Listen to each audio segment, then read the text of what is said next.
When meeting someone superior, isn't it normal to bring a small gift, like sweets? Can't you even do that? You're undereducated, aren't you? No wonder the performance here can't compare to the headquarters. It's because the branch is full of high school grads, isn't it? The division head from the headquarters, whom we'll call Terry, bombarded me with sarcasm during his inspection at the branch. However, he still doesn't know what my true identity is. But then again, I also don't know his true identity. Please go to the wonderful pastry shop just 5 minutes from here. I'll wait for you to return. I said this simply because I was in a higher position. Yet, the words I spoke with the intention of retaliation ended up connecting people instead. My name is Mark Thompson. I'm nearly 30, single, and while I don't have a girlfriend, I'm not particularly worried about it. That's because, whether you call it a hobby or personal life, I'm quite fulfilled. I've always loved eating, especially sweets, particularly pastries. From strawberry sponge cakes to cream puffs, from chocolate gateau to tiramisu, cheesecakes, panna cotta, madeleines, scones. The list of cakes and baked goods I love is endless. But of course, eating them as much as I like every day would inevitably ruin my health. So, to prevent that, I make sure to exercise more than I eat. I go to the gym and do strength training at home just to eat sweets. Whether that's right or not, thanks to that effort, no matter how much I eat, I don't get fat. Instead, I just keep gaining muscle. And before I knew it, I was known as a muscular guy who loves sweets. There is my favorite patisserie I found recently. It's a little shop called Licht, run solely by a woman. It sells mainly German-baked sweets which last long. The additive-free sweets made from local ingredients are so safe and delicious that they are even delivered as snacks to a nearby nursery. Biscuits, chiffon cakes, and other products with low oil and sugar content have a gentle sweetness and a nostalgic taste that I really enjoy.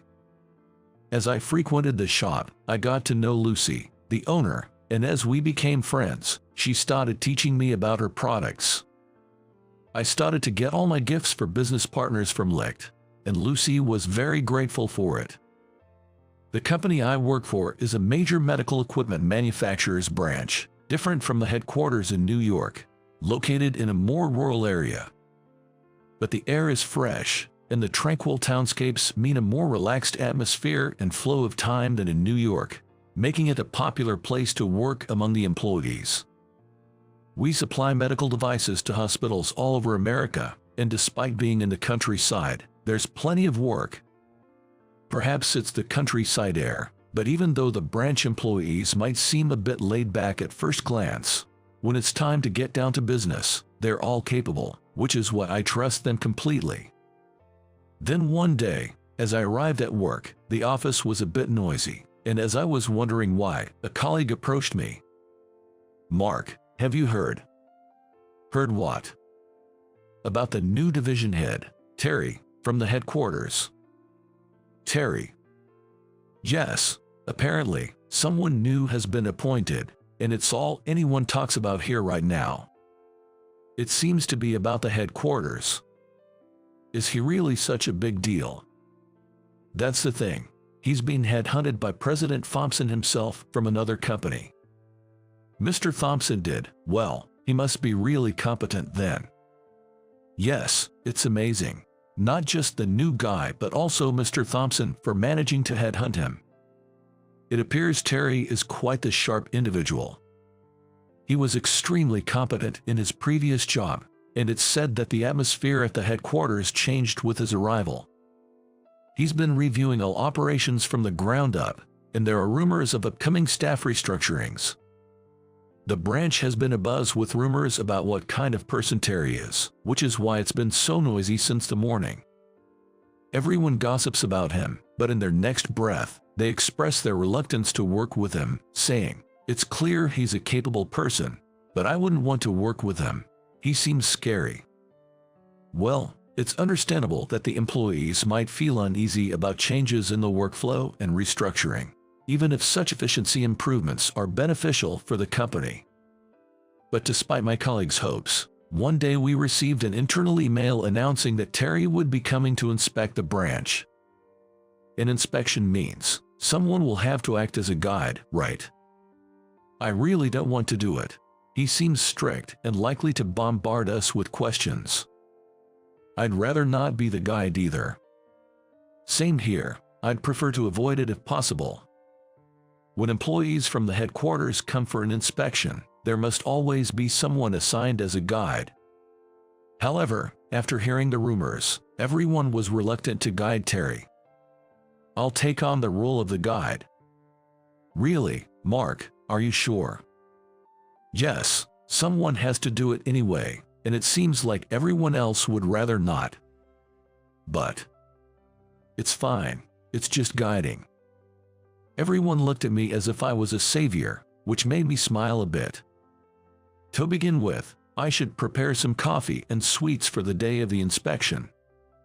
With that thought, I headed to Licht after work. Hello. Oh, welcome. As I entered the store, it seemed like Lucy was wearing a somewhat downcast expression.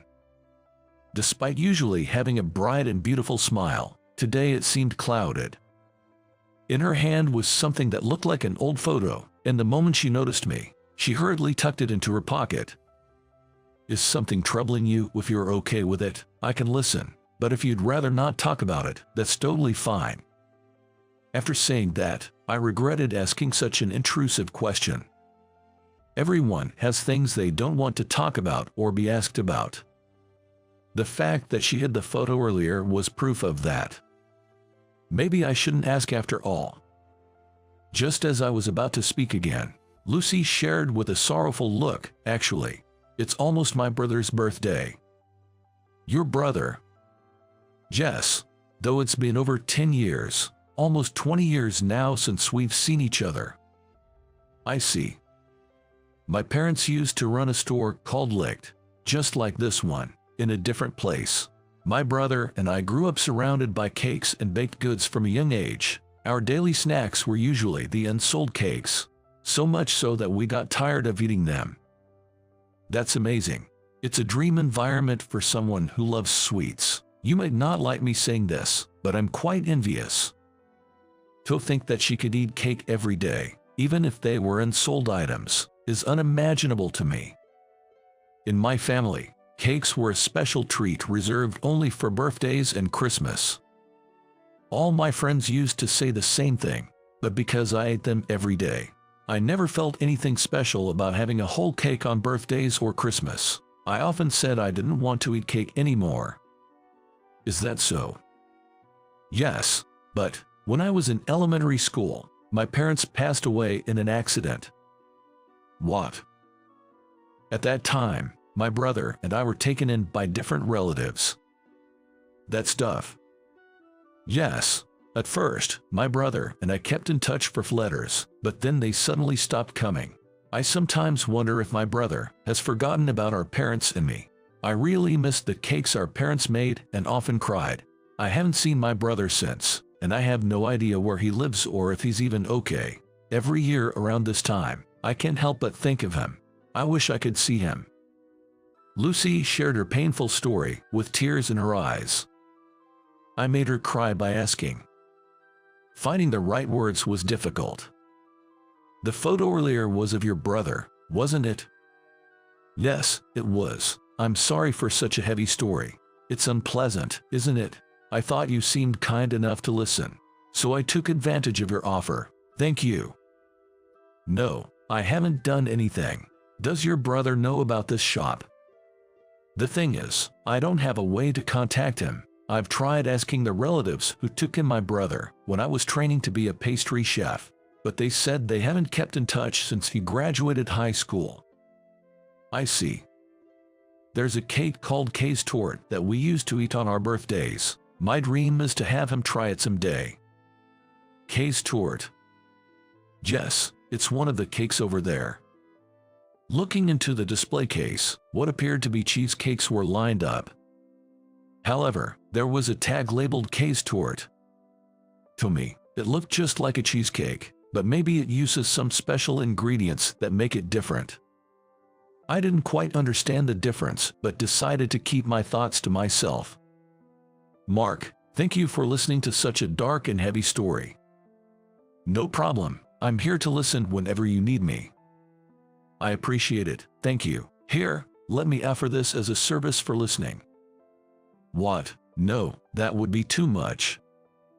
Please, consider it a thank you for listening to me. Saying that, Lucy wrapped up a case tort for me in addition to the cake I had ordered. When I got home, I tried it. The simple, unadorned cake was indeed similar to a cheesecake. I thought it was so well balanced with sweetness and acidity that I could eat it indefinitely. And 2 days later, today is the day Terry comes for the inspection. All the employees were lined up with tense faces to welcome Terry. Even when President Johnson visited, there was never this much tension among everyone.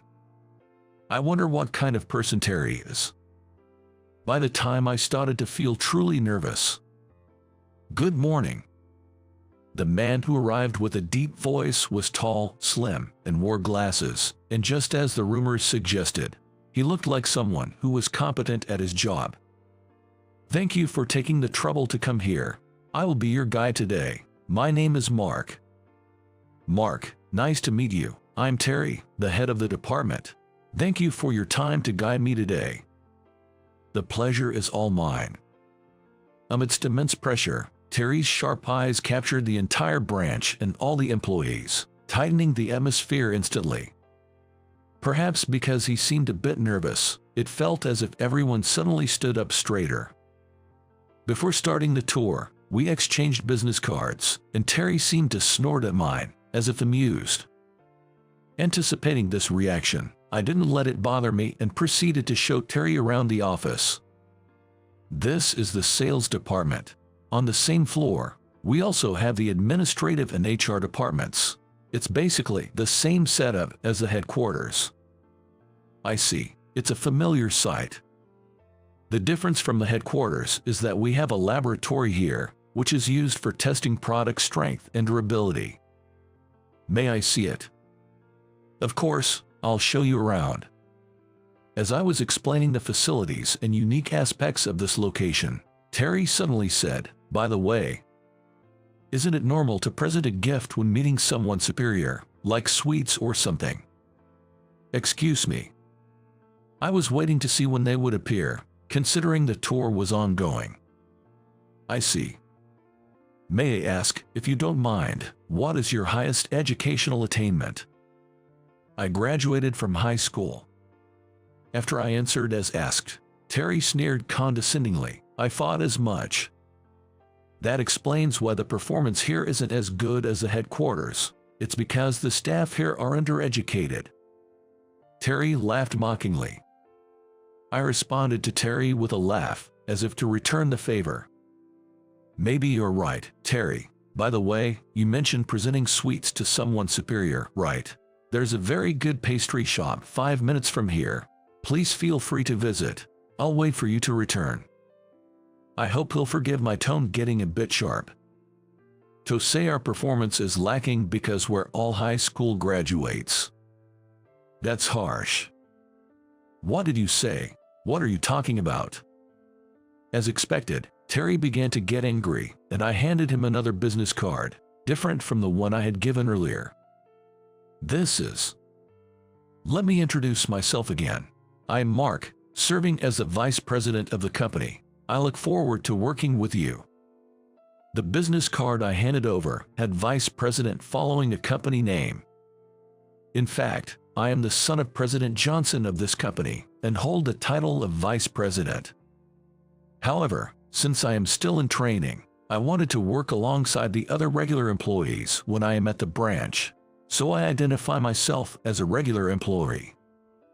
Only a few people in the headquarters know about me, and the colleagues I am working with now are unaware that I am the vice president.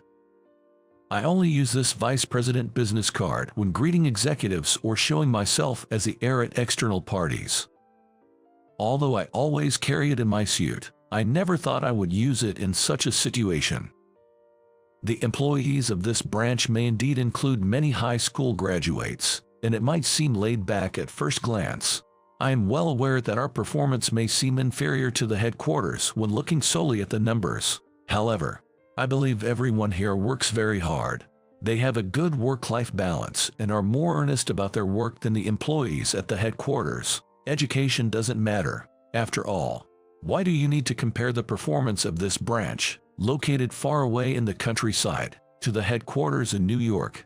The population here is smaller, and the amount of work is on a different scale from New York. Yet, everyone here continues to strive daily to generate profits. It might be hard for you, who is new to this area, to understand, but we have our way of doing things here. Please don't underestimate us.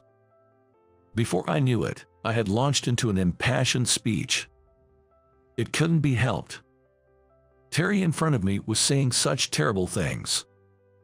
Indeed, this place is rural, and not many people are from national or well-known private universities. As Terry said, there are many who only graduated high school. But that doesn't mean they can't do their job, and I know very well that everyone is trying their hardest. When I glared at him fiercely, Terry seemed taken aback and flustered. Then, for some reason, he suddenly began to apologize deeply. "Mr. Johnson, I am terribly sorry for my earlier disrespectful remarks. Please forgive me." His apology was so swift that now it was my turn to be surprised and flustered. What? It must have been surprising to suddenly have such a rude guy come in. What do you mean? To his question, which was hard to answer with either yes or no, Terry smiled and said, "I understand it must be troubling for you to hear such things. Actually, President Johnson asked me to observe you." What? I apologize for testing you and for my extremely rude remarks. What in the world? Confused and holding my head, Terry looked at me with an amused smile. This was different from the mocking, unpleasant smile from before. It was a genuinely amused smile. The Terry I had been dealing with until moments ago, and the Terry standing before me now seemed like two entirely different people, leaving me with nothing to do but blink in disbelief. President Johnson mentioned that you are very dedicated to your work but might be too kind-hearted. So he wanted me to judge if you are suitable as the next president. That's why I came here. I see, that makes sense, but was it necessary to act in such a manner? My apologies. That was also instructed by President Johnson. He wanted to see how well you understand your employees and whether you could protect them, regardless of whether it's the headquarters or the branch office. So he told me to play the role of the unpleasant guy to check. What on earth was my father thinking? So you came all the way here just to put on such an act? Yes, there was indeed a plan for inspection. To that, President Johnson added the task of inspecting you. However, it was very clear how much you care for the employees of the branch. You understand and can protect them well. I'm convinced. I'm almost envious of the employees here. You truly were remarkable, and I plan to report this to President Johnson. Okay. It was truly wonderful. I was moved. To think I went on such a tirade, only to find out it was all a test. The embarrassment is beyond words. Feeling as if my face was about to burst into flames from embarrassment, I turned away from Terry, saying, "Please, give me a moment to gather my thoughts." Terry agreed with a laugh, saying, "Yes, of course," which only made my cheeks burn even more. Just then, my cell phone rang. I excused myself to check the screen, and seeing it was my father's name, I answered in a hurry. The prank was a huge success, he exclaimed with a loud laugh, leaving me speechless. "Dad, how about it? Were you surprised? Terry's acting was perfect, wasn't it? I knew he'd be good at this." I was ashamed enough to wish I could just disappear. This must be the perfect situation for such a phrase. I never wanted to know, even over the phone, that my father was laughing about a successful prank. As I sighed heavily, Terry took my cell phone, saying, "Excuse me, Mr. Johnson," and began to speak with my father. Mr. Johnson, your son is a truly admirable person. I was moved. With him in charge, I believe our company's future is secure. After conveying just that, Terry handed back my cell phone. As I put it to my ear again, I heard my father laughing, saying, "It's good to hear that Terry approves of you." At that moment, all I could do was collapse to my knees. After hanging up with my father and regaining my composure, I realized I might have caused the most trouble for Terry and apologized, saying, "I'm sorry for my father's behavior." But Terry, with a smile, forgave me, saying, "No, I also enjoyed it." Regaining my spirits, we moved to the reception room, where I served the case tort I bought from Licht. Lucy had given it to me as a service, and I liked it so much that I bought it for today's tea time. Terry's eyes widened at the sight of it, and he murmured, "Case tort." While I found it curious that he could distinguish it wasn't a cheesecake but a case tort, I explained, "I bought it from a pastry shop about 5 minutes away. It's really delicious, and I'm quite fond of it." "Is that so? I used to love case tort back in the day, but I haven't had it for a long time, so I'm delighted. Could I possibly get the name of the shop?" "Yes, it's called Licht." When I showed him the shop's website on my tablet, Terry's eyes widened in surprise.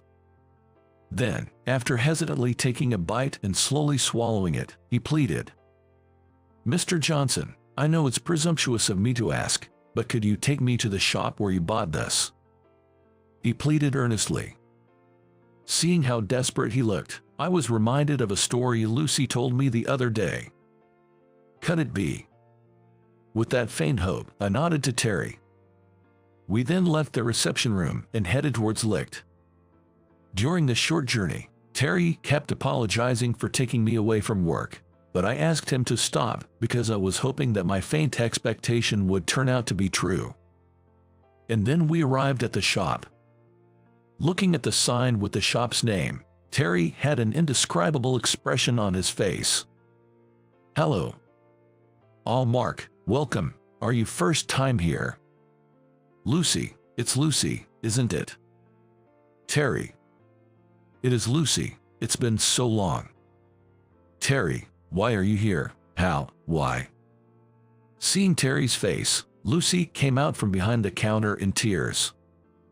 The two embraced, savoring their reunion, and Lucy was sobbing uncontrollably. The hope I had held turned out to be true, and my heart was trembling. They were siblings who had reunited after 20 years. "Terry, what are you doing now? Where do you live now?" I called Ann's place, but she said she didn't know anymore. "Actually, I'm working at a company in New York now. I'm here on a branch inspection, and Mr. Thompson introduced me to this shop's cheesecake. I insisted on coming here because I was sure the taste was yours." "Is that so? What about before? I was worried something had happened to you because the letters suddenly stopped." "Yeah, I'm sorry. There was a lot going on, and I couldn't even think about writing letters." Terry began to reminisce about the past, speaking in bits and pieces. "The aunt's house I was taken to was very strict. They welcomed me because they had no children, but the pressure was immense. I was expected to get good grades, attend a good high school, a good university, and repay their kindness by landing a good job. Of course, I intended to do so without being told, but the pressure was so overwhelming, I'm surprised I didn't rebel." "I see. Yeah, so I was desperate to improve my grades and pay them back, and I lost the luxury of writing letters to you. I'm really sorry for worrying you." "It's okay, as long as you're healthy, that's all that matters to me. Thank you for coming to see me." "Me too. Thank you for keeping Dad and Mom's shop going." The two continued to rejoice in their reunion. Now, they could meet whenever they wanted. Seeing them smile, I was on the verge of tears. It seems the cheesecake Lucy made was a recreation of the taste their parents used to make. "I never thought I'd be able to eat your case tort, but you managed to recreate that taste without a recipe." I remade it over and over until it finally resembled the original. It's the taste of our memories, after all. I didn't want to lose it. I always believed that one day you'd eat it and tell me it's delicious. That's all I ever thought about. Hearing that, I couldn't hold back my tears and cried. I'm so glad. Really, I'm so happy. Hey, why are you crying? I'm just moved. That's what we're worried about, you being too kind. You'd cry too, right? You're such an emotional person.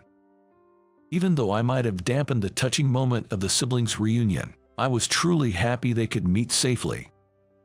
After a while. Hello. Mark, welcome. You're early today.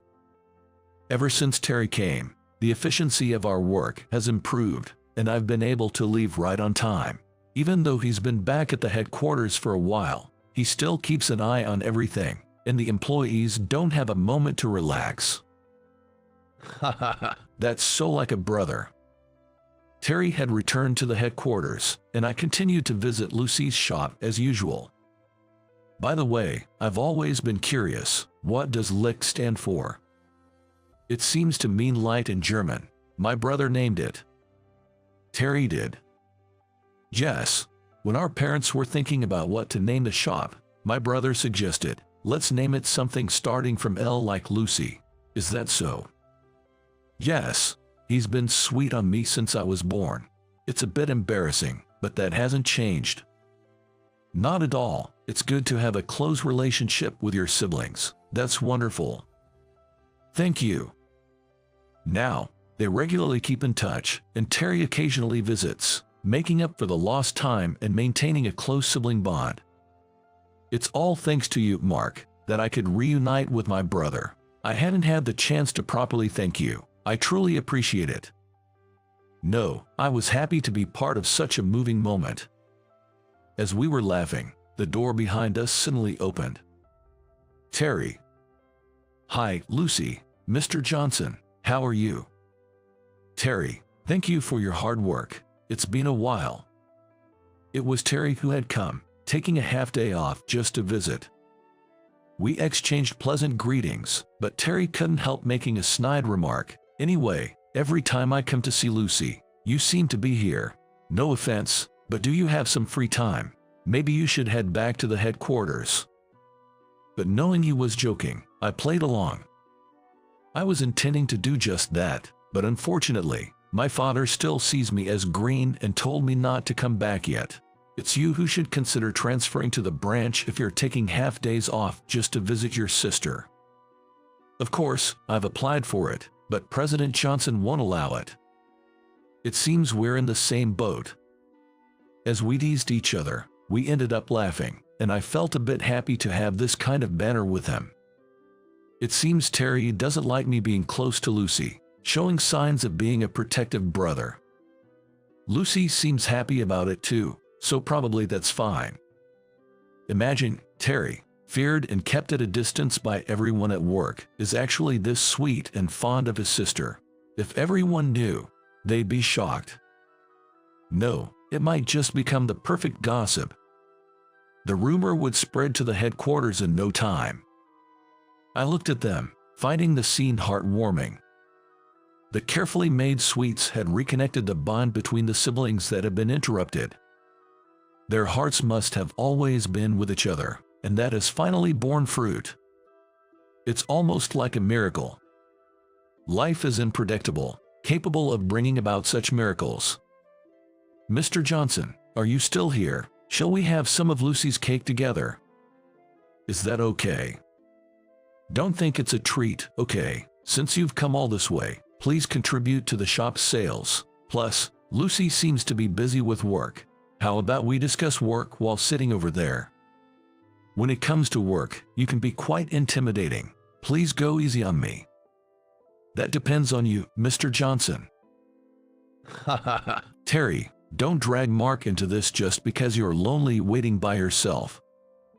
Lucy, what are you saying?